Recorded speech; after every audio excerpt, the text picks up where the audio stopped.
Monsieur le maire, invités distingués, mesdames et messieurs, jeunes gens, c'est un grand honneur et un vrai plaisir d'être virtuellement, par téléphone, présente à Meudon aujourd'hui pour présenter la plaquette d'honneur. Je m'appelle Doreen Massé et je suis membre de l'Assemblée parlementaire du Conseil de l'Europe et membre de la sous-commission du Prix de l'Europe. J'habite la Grande-Bretagne qui, malgré Brexit, reste toujours membre du Conseil de l'Europe. Moi, je me considère européenne et je serai toujours européenne. J'aurais évidemment aimé être avec vous en personne, mais étant donné les circonstances, et nous avons eu des problèmes techniques actuels, cela n'est pas possible. Néanmoins, le plaisir d'être avec vous reste intact.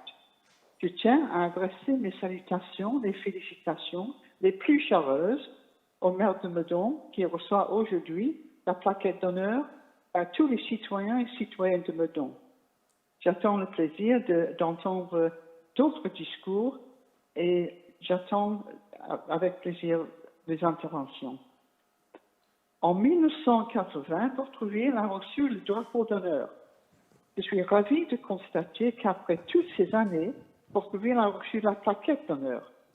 Je suis convaincue que cela est dû à la motivation de tous les citoyens de Meudon et à votre soutien aux valeurs européennes.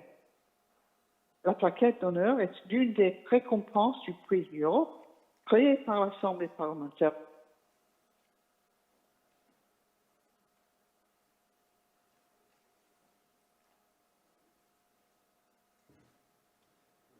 La plaquette d'honneur est la troisième plus haute distinction, surpassée seulement par le Prix de l'Europe, qui est la plus haute distinction, et est décernée aux municipalités pour la promotion active de l'idéal européen.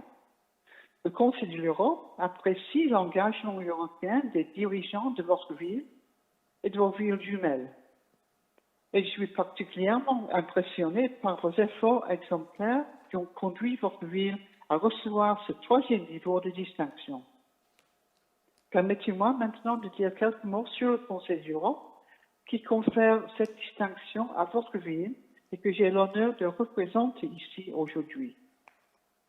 Le Conseil de l'Europe, à ne pas confondre avec l'Union européenne, est situé à Strasbourg et est la plus ancienne des institutions européennes et la principale organisation de défense des droits de l'homme du continent. Fondée en 1949 à Strasbourg après la Seconde Guerre mondiale, elle compte 47 États membres, ce qui en fait le plus grand forum de coopération européenne.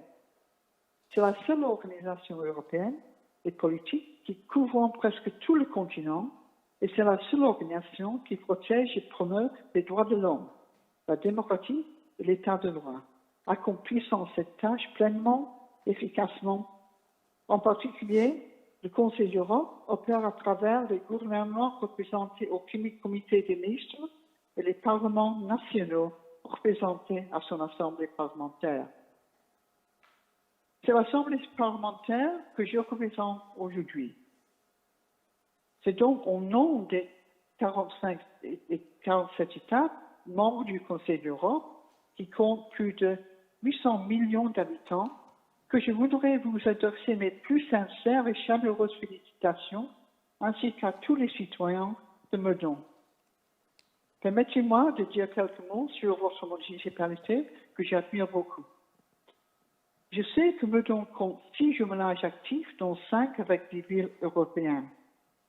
Depuis 1953, ces jumelages ont démontré l'engagement de Meudon, par exemple par des réunions officielles, mais aussi et surtout par les actions du tissu associatif coordonné par le comité consultatif de jumelage. Je suis ravi de voir que Meudon travaille pour les jeunes en organisant régulièrement des échanges scolaires avec les villes jumelées, des visites et des conférences dédiées à la découverte des institutions européennes pour les jeunes, des espaces de jeunesse de la ville et pour les jeunes élus du Conseil municipal des jeunes.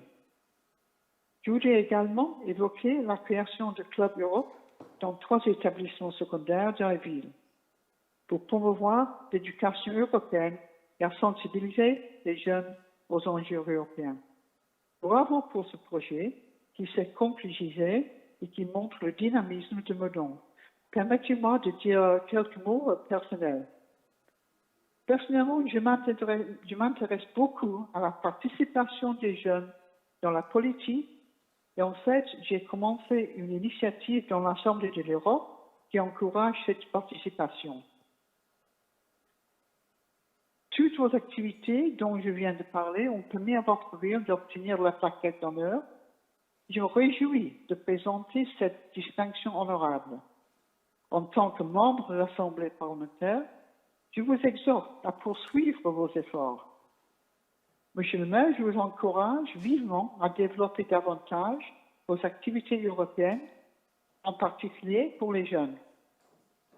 Avec l'apparition de la COVID-19, les municipalités doivent désormais faire face à de nouveaux défis pour protéger les citoyens tout en maintenant un service de qualité. Je suis persuadé que Meudon saura s'adapter à cette nouvelle situation et saura maintenir ses relations avec les autres villes. Cette crise peut être l'occasion de permettre aux villes européennes de développer de nouveaux canaux de communication. La solidarité est également l'un des critères d'obtention du prix de l'Europe. Et je vous encourage à développer vos actions de solidarité envers les populations et les villes dans le besoin. Ainsi, c'est pour la contribution de Meudon à l'unité européenne que les membres de la commission parlementaire, qui a chaque année la lourde tâche de sélectionner les villes qui remporteront la plaque d'honneur, ont estimé que votre ville méritait d'être sur la liste des 7 villes lauréates pour cette plaquette. En tant que membre de l'Assemblée parlementaire, je vous invite à poursuivre vos efforts pour recevoir le prix de l'Europe, la plus haute distinction européenne décernée aux communes pour leur action européenne. Je ne doute pas que malgré la pandémie qui nous touche tous, votre ville va trouver la force, le courage et la motivation pour continuer à soutenir l'Europe et se diser en organisant de nouvelles activités et en développant de nouvelles relations avec d'autres villes. J'espère donc que votre ville, grâce à son dynamisme et son fort engagement européen, pourra un jour devenir lauréate du prix de l'Europe. Que la plaquette d'honneur soit la récompense bien méritée du travail que vous avez accompli et un encouragement à poursuivre cette grande entreprise pour le bien de Meudon et de toute l'Europe. J'ai maintenant le plaisir de présenter la plaquette d'honneur à Monsieur le maire. Vive Meudon et vive l'Europe unie. Merci de votre attention.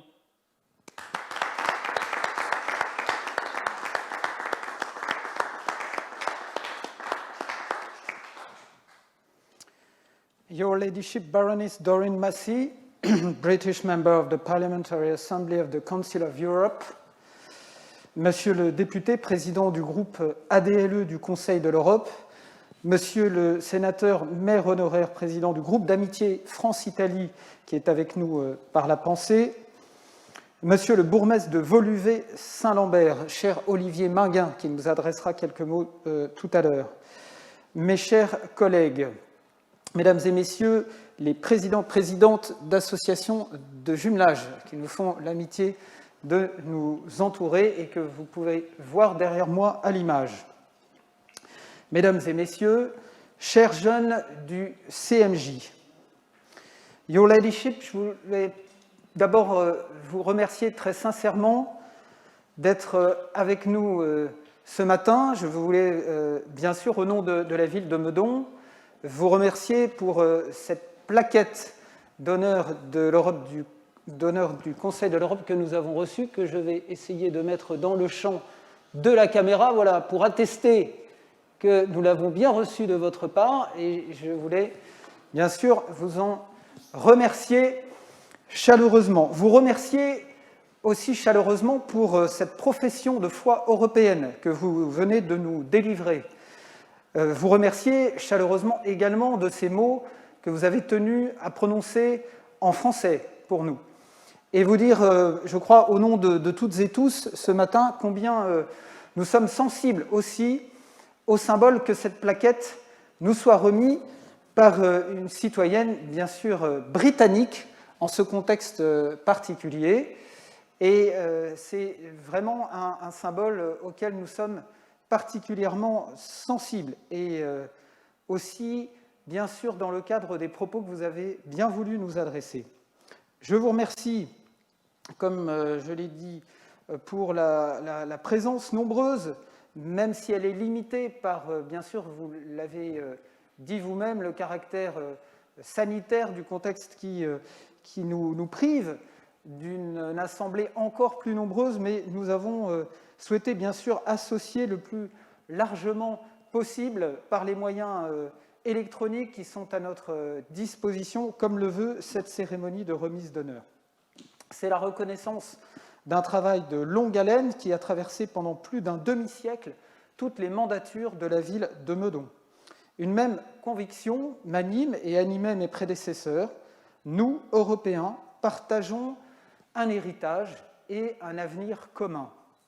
Meudon est par nature une ville européenne, en raison de son histoire et de son passé culturel.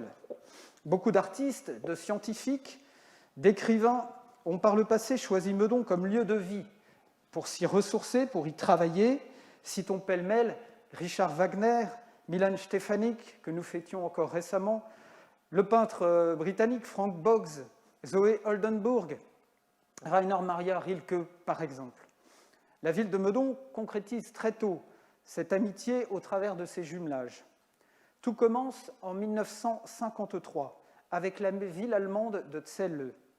La guerre mondiale est encore si proche et pourtant, nos villes signent le premier serment de jumelage franco-allemand. La reconstruction de nos pays passera aussi par la réconciliation entre Français et Allemands. Au niveau local, nous avons toute notre part à jouer. Et je veux ici avoir un mot, bien sûr, pour ce maire visionnaire que fut René Leduc. Et il faut bien se rappeler du contexte de 1953, où il était loin d'être soutenu par une très grande majorité de la population. Il fut un maire visionnaire, celui qui, emprisonné en Allemagne, avait décidé qu'à son retour, il serait le premier à porter un geste fort et symbolique. Nous sommes aujourd'hui ses héritiers. La ville de Meudon viendront ensuite les jumelages avec Woluwe-Saint-Lambert en 1958, la Belgique, puis Ciechanów et Rushmore en 1972, la Pologne et le Royaume-Uni, ainsi que Brezno en 1999 pour la Slovaquie. Je leur renouvelle aujourd'hui toute mon amitié et celle des Meudonnais. Elle n'a jamais faibli au cours des décennies. Et j'aurai un mot particulier, bien sûr, pour cette ville de Rushmore, située en territoire britannique, chère Doreen Massey. Rushmore qui fut la dernière des 6 villes jumelées de Meudon à recevoir cette fameuse plaquette d'honneur du Conseil de l'Europe, et je leur adresse en mon nom et au nom des Meudonnais nos félicitations renouvelées. Pour ces anciens pays dits de l'Est, ces jumelages ont accompagné et parfois anticipé la chute du communisme et du mur de Berlin. Pour parvenir à cette récompense, notre municipalité n'a pas pris son bâton de pèlerin en solitaire. Nous avons pu compter sur l'admirable soutien des associations meudonnaises dédiées au jumelage. Bregtime, Baquet et Bretzel, Slovensko, Sequana Lidinia, La Reliance, toutes ces associations sont aujourd'hui présentes et actives encore sur notre territoire, et je les remercie d'être à nos côtés en ce jour particulier pour notre ville. C'est ainsi le tissu local qui est récompensé aujourd'hui. Sans oublier, bien sûr, Meudon Ville d'Europe, association sans laquelle nous ne serions peut-être pas réunis aujourd'hui pour ce moment solennel. Meudon Ville d'Europe a accompagné, enrichi et contribué de manière remarquable à la vie de nos jumelages jusqu'à la constitution du dossier de candidature à la plaquette d'honneur qui nous réunit ce matin. Qu'il me soit permis à cet instant d'honorer et de remercier particulièrement 2 personnalités. Je veux citer en premier lieu Georges Coche, premier maire adjoint honoraire. Et en deuxième lieu, Dimitri Floros, président emblématique de Meudon, Ville d'Europe. Je ne sais pas si on les voit à l'image. Voilà, Georges et Dimitri, je vais vous demander de vous lever pour qu'ils puissent vous reconnaître. Voilà, et vous applaudir chaleureusement à cet instant.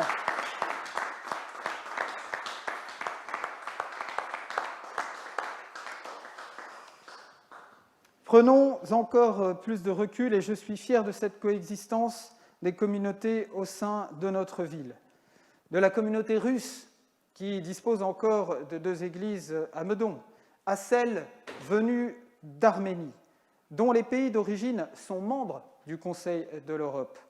Cette institution dont vous avez bien voulu, chère Doreen, nous rappeler les frontières plus larges que celles de l'Union européenne.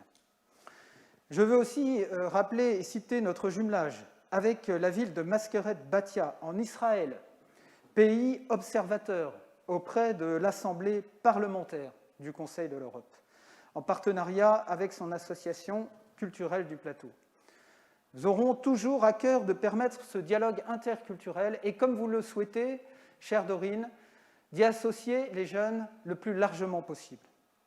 Pour autant, au-delà de la crise sanitaire, l'idéal européen connaît des turbulences depuis maintenant bien des années. Nombreux sont les citoyens à considérer que l'Europe s'est éloignée d'eux, de la réalité qu'ils vivent au quotidien. Et c'est à nous de montrer que l'Europe n'est pas un complexe bureaucratique désincarné. Inspirons nos concitoyens par l'échange, par la culture, par tant de voyages et d'événements sportifs qui ont été organisés et qui continuent de l'être entre Meudon et ses villes jumelles. Voilà l'image que nous voulons offrir et dont nous sommes le plus fiers.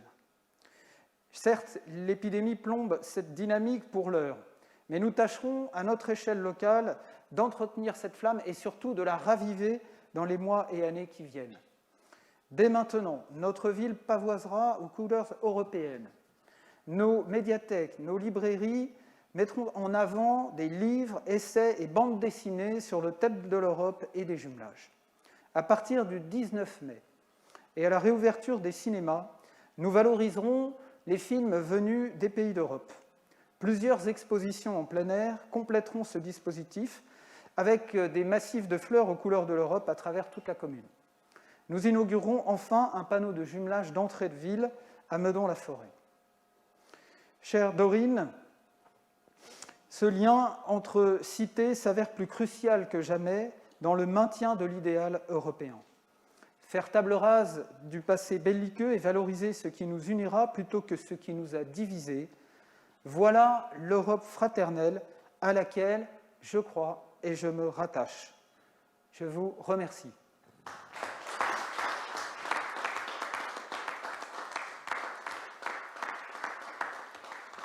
Merci. Je vais maintenant passer la parole à notre député Jacques Maire, président du groupe ADLE du Conseil de l'Europe. Merci, monsieur le maire, cher Denis. Chers collègues Doreen Masset, baronesse, membre de l'Assemblée parlementaire du Conseil de l'Europe, chers tous engagés pour l'Europe, soit dans la municipalité, soit dans les associations.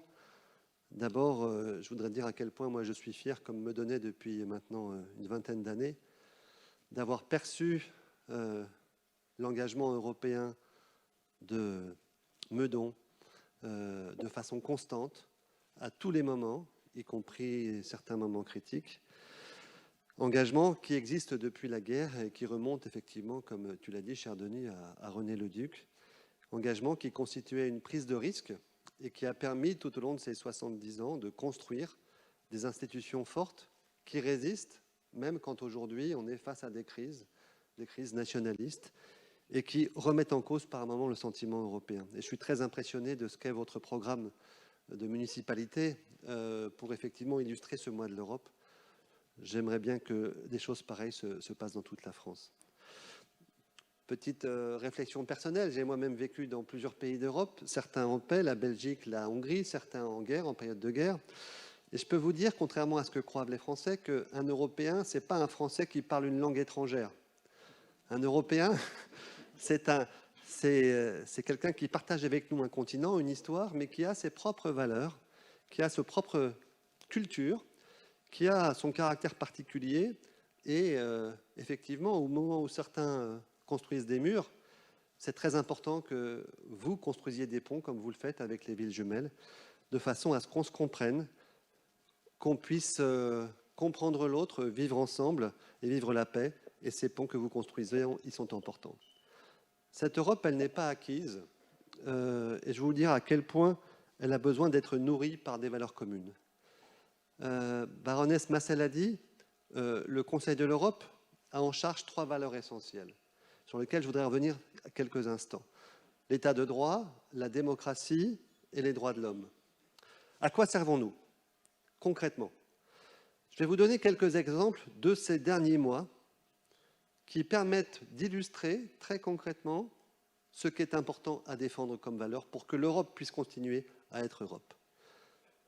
Vous avez peut-être entendu parler de la dénonciation par la Turquie, il y a 2 mois, de la Convention d'Istanbul, qui est un texte du Conseil de l'Europe et le texte le plus important au plan international pour lutter contre la violence faite aux femmes.